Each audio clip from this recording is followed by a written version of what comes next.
This is the Canon 70-200 f2.8 zoom lens, one of the best lenses in the business. It's a focal length that we think every photographer should have, and today we're going to discuss it, compare it to some other lenses that we've owned over the years, and give you some opinions on if it's the right lens for you or maybe why you may not want to buy it. Stick around.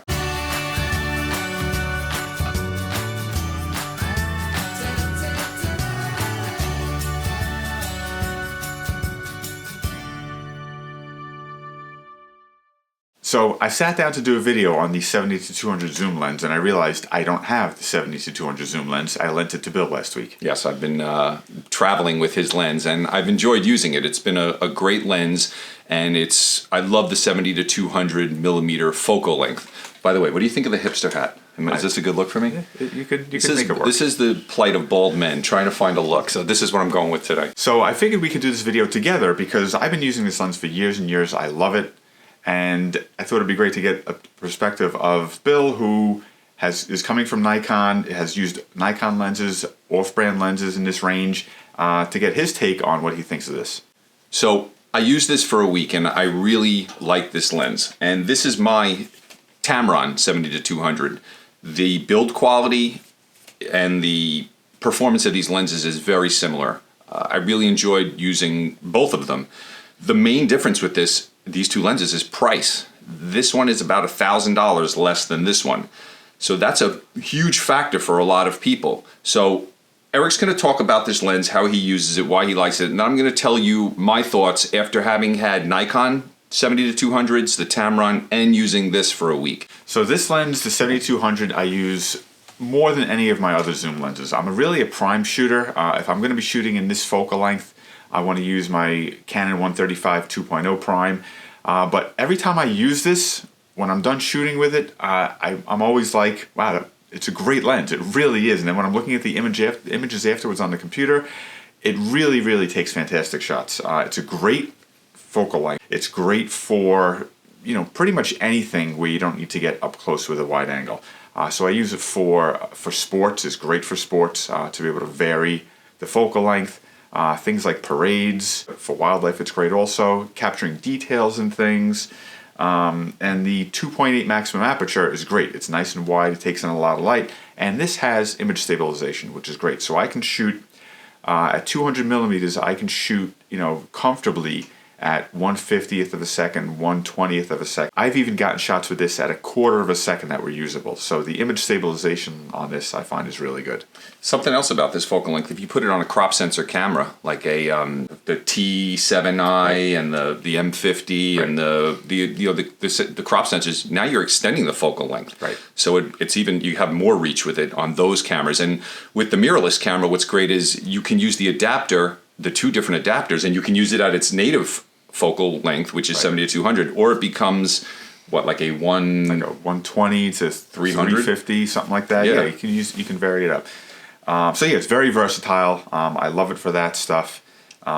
It's for someone who doesn't use zooms very often. When I went back to look for pictures to include in this video here, and we'll post a bunch of them along the way, I found I used this thing a lot more than I thought I did. Now I'm a zoom shooter, and I use my prime lenses occasionally, and if you saw in the last video, I actually posted some of my shots with this lens, and I showed you how sharp it is. So we'll put a link to that one up here, but if you want to, this lens is tack sharp, it focuses super fast. There is nothing negative I can say about this other than a little vignetting around the edges that I don't get with my Tamron, but other than that, this is a professional, high quality, you're going to have this lens for 50 years if you want. It's a fantastic lens. Yeah, it mounts very nicely on a full-frame DSLR.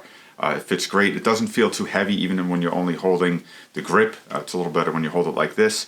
But it really balances nicely on a camera like this. One of the things I never loved about this lens, and it's true for the really big Canon. I know what you're going to say. And you know what? This bothered me too.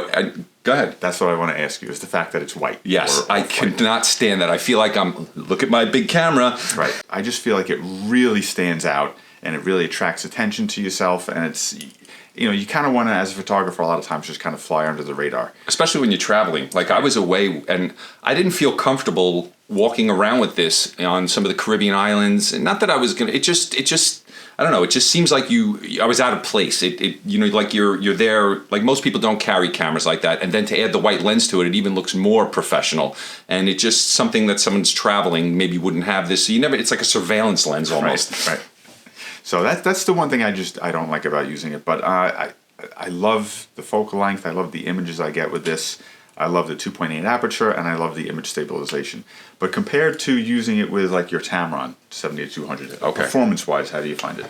So this is a great lens, but I prefer this lens, and there's a couple of reasons. Well, the color's the first one. Well, that's actually not, but I mean that's a silly one. But it does, I do prefer having a dark lens, and the main thing is I actually found the image stabilization to be better in the Tamron. The Tamron, when it locks on, I can feel the camera like really lock into focus, and you can see the image grab, and it just holds. I didn't feel that or see that as much with this lens, and I was expecting to, because as soon as I push the shutter on this one or lock focus, everything stabilizes, the image gets still, and I can get my shot, so I can drop my shutter speed down if I have to. With this lens, I almost didn't feel it, and I still got a little camera shake, so it didn't feel the same way to me.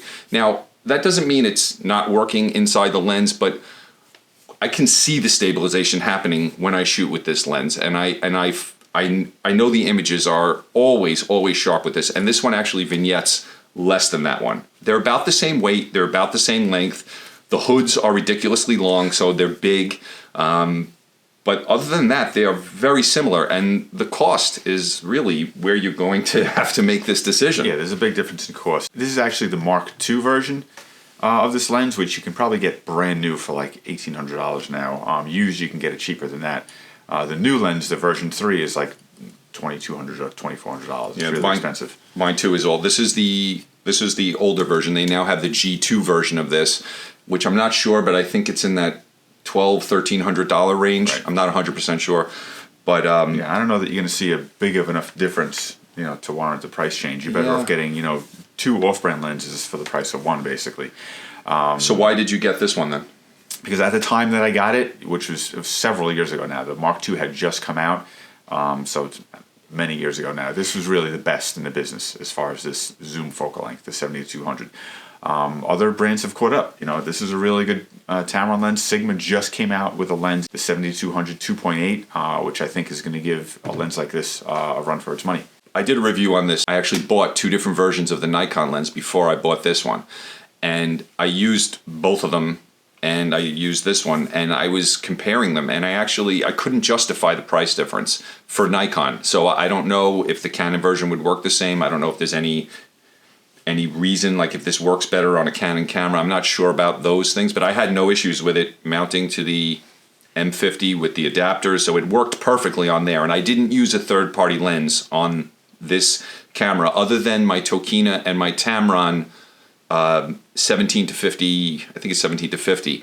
Those also work perfectly on this camera. So I think a Tamron would be fine on the Canon cameras. You're not going to have any issues with focus and things like that. And the other thing that I know I can be confident about with this lens is the build quality.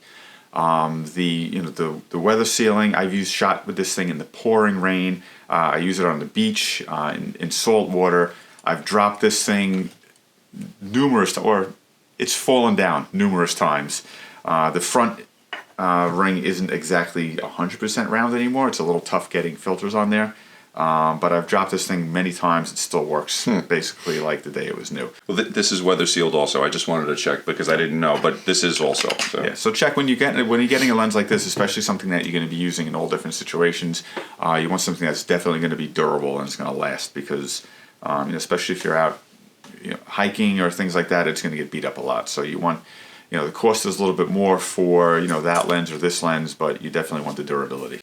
And, I don't know, but if you're using this every weekend as a wedding shooter, and, I don't know in those situations, we shoot a lot, but we don't shoot every weekend in a professional situation where, we have to get results, you can't make a mistake. Maybe the security of buying the branded lens for your camera means something, and that's a really good argument for spending the extra $400, $500, $600 if this is your livelihood. So, you know, that's something to consider also. So I've never had an issue with this. I mean, I've had this now for 4 or 5 years. I've thousands and thousands and thousands of images. It's never once faltered in any way. So I would be comfortable using this in any situation. But, you know, it's your money. It's a real world, you know, example of, you know, you really can't tell the difference working on a day-to-day basis, shooting with a lens like that or a lens like this. The image quality is basically the same. The build is basically the same. The performance is basically the same. So there isn't really a big enough difference in most cases to warrant, you know, the high cost over something like that. So are you saying your next 70 to 200? But you have no reason to ever buy another one. I have no reason to replace this. You know, the Mark III version of this lens, from the testing that I've seen and everything, and you can't always rely on testing, which is exactly what we're doing here. We're giving you real world experience. You can't always rely on testing, but from the reviews I've seen, there isn't a big enough difference between this and the Mark III version to warrant stepping up and buying a new one. That's another thing. I know there's a lot of pixel peeping kind of tests where they use those grids and corner sharpness and all this stuff. But a lens has to be comfortable, and more often than not, the images that you get out of these lenses, you know, like I've said this before, I've taken pictures with both. I've been on cruises with both of these. If I put two similar pictures up, you're not going to know which one I shot it with. It doesn't. It's at this level of lens, they're all great.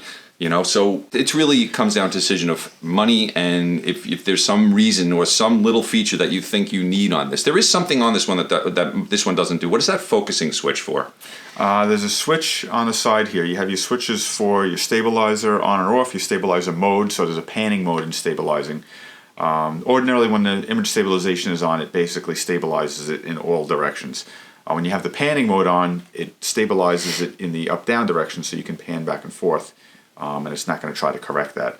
Then it also has a focus distance switch on here. So if you're going to be focusing something primarily far away, you know, 6, 7, 8 feet, 10 feet plus far away, you put it on one switch, it's not even going to try to focus on something closer than that. So there's no chance of it hunting around. But if you're going to be shooting, you know, portraits, you're going to be close to someone, you can put it on the setting where it's going to actually look for something closer, and it'll be quicker to snap to that focus rather than hunting in the distance. Yeah, I was having some trouble with that. It was set on the distance setting, and I was trying to take portraits of people close, and it wouldn't focus. And I'm like, what is wrong with this thing? I had to stand 10 feet back to get the shot, and I'm like, this lens stinks. And then I messaged Eric, and I said, what's going on with this thing? And he's like, oh, you got to just flip that switch, and sure enough, that was it. So that, right. I mean, if maybe those are the features that you're paying for, those little extras, you know, things like that. Again, like Bill said before, if you're a professional sports shooter, if you're a professional wedding photographer, there may be something on a lens like this that you can't live without. You know, a feature like that focusing thing, something that you absolutely can't live without. But for the most part, you know, in this level of lens, you know, between the Canon and the Tamron and the Sigma, you know, they're similar enough. Yeah. So basically, you want to find, you know, go to the camera store, try it out. You know, if you can't get to a camera store and you have to you know, buy something on Amazon, you know, you could always send it back. But try it out. As soon as you get something like that, unbox it, try it out. Make sure it's something that you like, that you're going to be comfortable with. Yeah, so we've been showing you some images, you know, as we go along of shots that I've taken, some shots that Bill's taken. And on the way out, I'll show you some more, some of my favorite shots that I've taken with this lens. But, you know, like I said, from someone who shoots almost exclusively prime lenses, this is a zoom lens that I really can't live without, and I really like using. Yeah, and this focal length is worth the money that you pay for these lenses. This is probably the most versatile lens that will give you the most unique images in your camera bag.